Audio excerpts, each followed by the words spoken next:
When I met the production team of The Circle, and when they clearly decided that I was going to be in the initial group that was ushered into the block of flats in Manchester, I remember very clearly I got the group singing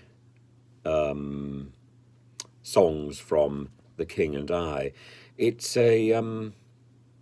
It's a fun musical, even admitting that it has a racist undertone which is distasteful. But it is a fun musical with tremendous numbers. And at the end of the first act, having dropped hints and hints and hints that she expects the contract, the agreement with the king to be followed, she drops hints about having a house. The king agrees to build a house, a brick house, and that's how the first act finishes. But we never see this brick house, and the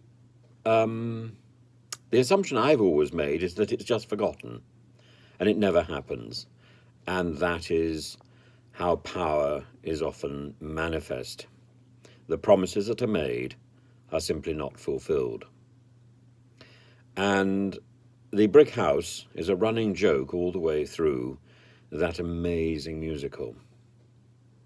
And then we look at the promises made here in Britain, promises made by the powerful, the bosses, all these promises broken, consistently broken. The lies of the elite, overlooked, utterly overlooked. And these are things I think that need to be remembered. The government is filled with people who cannot be bothered to read their brief, answer real questions, help others, avoid bullying. It's filled with people who presumably not only do not bother answering their mail, they do not bother answering the phone. They want to duck responsibility, and they expect, for example, to manipulate the Queen. Likewise, to persuade the Queen not to be available, not to answer the phone to Boris. And all this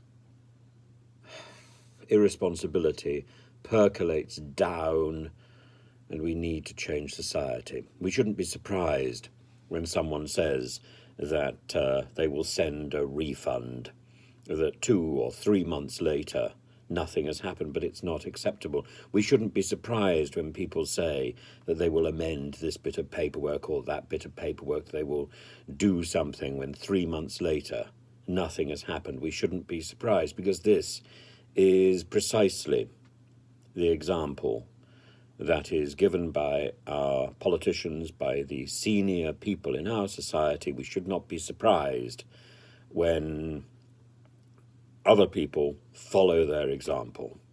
It doesn't make it right. It doesn't make it right.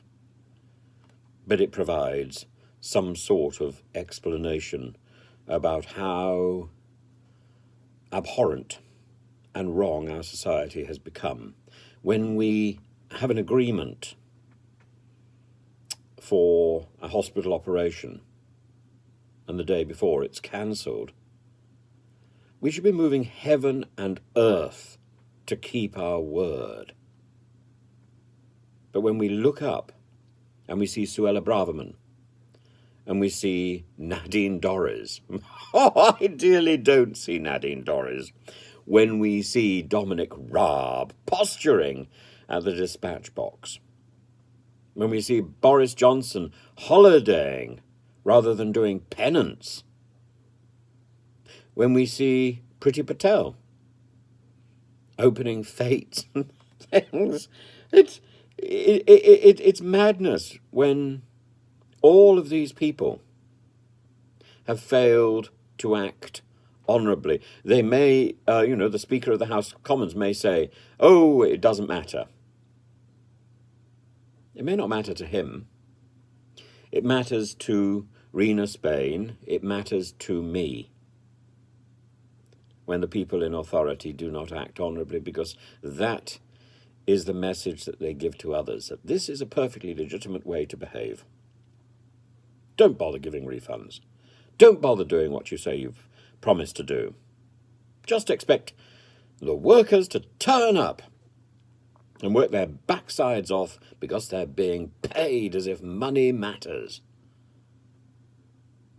The only thing that really matters is whether or not we can live with ourselves and whether or not we have the honour to go from day to day with our head held high.